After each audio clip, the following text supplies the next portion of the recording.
And what if I told you that the greatest defeat in Roman history also hides the greatest strategy lesson you've ever heard? Yes, the Battle of Cannae was more than just a massacre. It was a tactical masterpiece. But here's what nobody tells you: it wasn't Rome that lost. It was Hannibal who won in all the wrong ways. Weird, right? Sometimes a victory hurts more than a defeat. While many talk about giant armies and spilled blood, few see what really matters. How one man, with fewer soldiers but a sharper mind, managed to turn a war around and still lost the final game. And the most amazing part, the strategy that crushed Rome in a single day is still used today by top leaders, entrepreneurs, and modern generals. What do they know that you haven't learned yet? You might be thinking, but what does a battle from 2,000 years ago have to do with me? I answer, everything. Because whether you're on the battlefield or in the job market, the enemy is the same: arrogance, impulsiveness, and a lack of vision. Hannibal understood that. Rome did not. Now will you get ready, because today you're not just going to hear about the Battle of Cannae, you're going to live it. And if you pay attention, you'll walk away armed with powerful tools to win your own battles. But be careful, because just like Rome, the biggest danger is thinking you already know it all. Imagine yourself in a high-tension scenario. Rome, the greatest power of its time, faces its archenemy, Carthage, in the Second Punic War. At the heart of this conflict emerges Hannibal, a brilliant strategist determined to wound Rome where it least expected it. While the Romans relied on their numerical superiority, Hannibal opted for the unthinkable, crossing the Alps with thousands of soldiers, horses, and even elephants. It's not unlike someone taking on a market dominated by giants, but choosing to innovate and surprise with a unique strategy. The Roman Republic, feeling challenged, mobilized a colossal army, believing that sheer force would be enough. This blind confidence is like entrepreneurs betting everything on high sales volume without a proper strategy. Rome wanted to crush Carthage quickly, but didn't realize that Hannibal was playing a different game, the game of patience and cunning. Hannibal, with an army composed of Carthaginians, Gauls, and Iberians, not only survived the deadly trek across the Alps, but stormed into Italy like an unexpected tempest. His resilience reminds us of those who tackle economic crises with creativity, turning obstacles into stepping stones. He knew that winning a war wasn't about brute force, but about intelligence and psychological preparedness. Even with its overwhelming numbers, Rome underestimated its enemy. They trusted tradition so much that they didn't see the trap Hannibal was about to set. It's like an old company stuck in outdated practices, getting outmaneuvered by an innovative competitor. This is the kind of mistake every strategist should avoid. Never underestimate your opponent's creativity. And then came the decisive day, the Battle of Cannae. The stage was set, the armies positioned, and Hannibal was ready to execute one of history's greatest lessons in strategy. But how did two such different armies clash? And more importantly, how did Rome, with all its power, fall into such a lethal trap? Picture the grandeur. More than 80,000 soldiers, the colossal force of the Roman Republic, advancing with blind confidence. Under the command of consuls Lucius Aemilius Paulus and Gaius Terentius Varro, Rome believed that victory was simply a matter of smashing the enemy with brute force. It's that classic mistake of thinking that in any battle, sheer numbers trump strategy. Many business leaders do the same, hiring a legion of salespeople without a solid plan, and ending up defeated by sheer disorganization. Lucius Aemilius Paulus, more cautious, wanted to act prudently, like an experienced investor who analyzes the market before taking a risk. Varro, on the other hand, was impulsive and preferred to charge head-on, like a rookie trader betting everything on one move. This split in leadership, rather than being a strength, became a weakness. After all, what good is a gigantic army if its leaders can't agree on the direction? The Roman strategy was simple, yet dangerous. A massive frontal assault, a human wall advancing to crush the Carthaginian lines. This direct plan sometimes works in aggressive sales, but it's risky when your competitor knows your playbook. And Hannibal? Oh, he knew exactly what he was doing. It's like a traditional company facing a digital competitor who anticipates every move. Rome was so sure of its numerical superiority that it ignored clear signs of danger. It failed to use its cavalry smartly, concentrating everything on a linear offensive. It's the same mistake as putting all your marketing dollars into one channel without diversifying. The result? A trap that was about to snap shut. As the Roman soldiers advanced like an unstoppable wave, Hannibal steered them exactly where he wanted. The stage was set for one of the most brilliant military maneuvers in history. But what did Hannibal do to turn Roman strength into a fatal weakness? Imagine an army made up of different cultures, languages, and customs. Carthaginians, Gauls, Iberians, and the feared Numidian cavalry. Hannibal wasn't just leading soldiers. He was commanding a true hive of warriors, each with unique skills. It's like a sales team with specialists in different areas, each with their own talent but united under one strategy. Hannibal was the maestro of this chaotic orchestra, turning differences into strength. While the Romans bet everything on brute force, Hannibal played the diversity card. The Gauls, fierce and unpredictable, were like digital influencers, explosive and making an immediate impact. The Iberians, resilient and disciplined, acted like the managers who hold the front line during critical moments. And the Numidian cavalry, fast and deadly, was the growth-hacking team, quick, precise, and capable of turning the game around in the blink of an eye. But Hannibal's trump card was knowing how to use each piece at just the right moment. He understood not only his own army, but also his enemy. It's like a market strategist who studies the competition's weaknesses to attack with surgical precision. Instead of facing Rome head-on, he did the opposite, lured the Romans into a trap by turning their own strength against them. Hannibal also understood the power of morale and psychology. He fueled his soldiers' spirits with small victories and fiery speeches, much like a great leader keeps his team motivated. Business leaders could learn a thing or two from him. Sometimes a sincere acknowledgement or a well-timed bonus creates a legion of loyal followers ready to fight to the end. And so, with a smaller but much smarter force, Hannibal set the stage for his masterstroke. The Romans, confident in their numbers and strength, advanced blindly. Little did they know they were about to step into a deadly trap. And now, how did this ambush become an eternal example of military strategy? Imagine being in an arena, surrounded on all sides, with no escape. That's exactly how the Roman soldiers must have felt at Cannae. Hannibal, like a chess grandmaster, had calculated every move before the first blow was even struck. He placed his weaker troops, the Gauls and Iberians, in the center of his formation as bait. It was an invitation for the Romans to attack.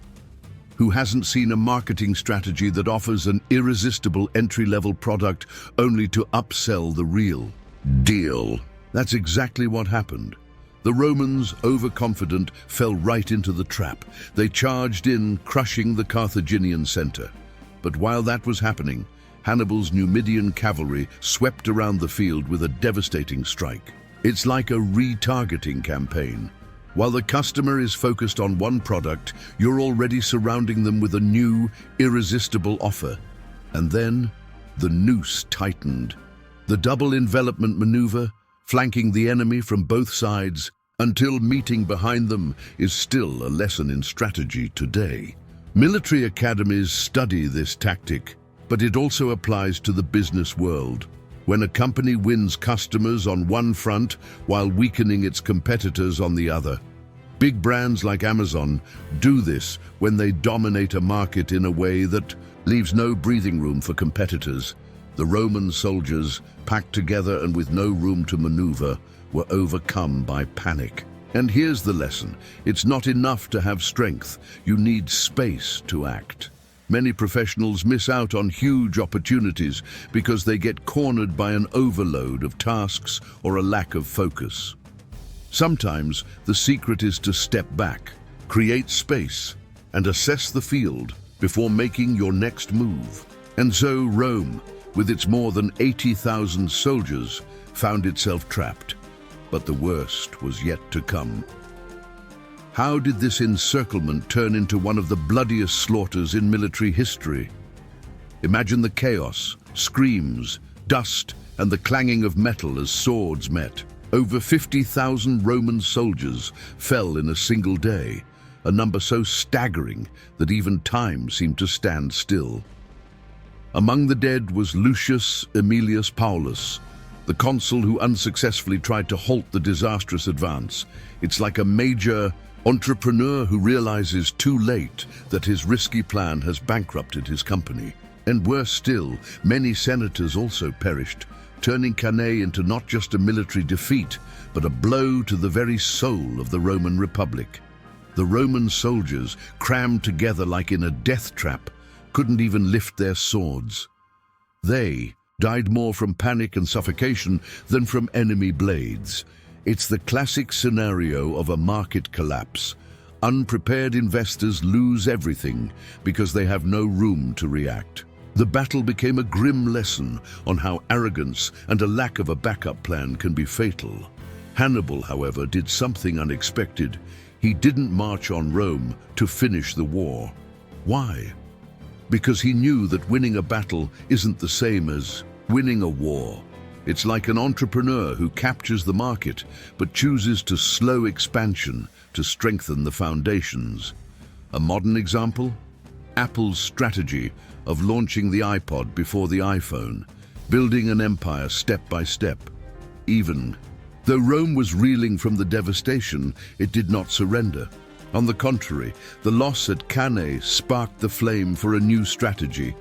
They began to avoid direct confrontations, adopting the Fabian tactic, a war of attrition with indirect attacks, much like a brand that, when losing market share, bets on relationship marketing to win back customers through trust.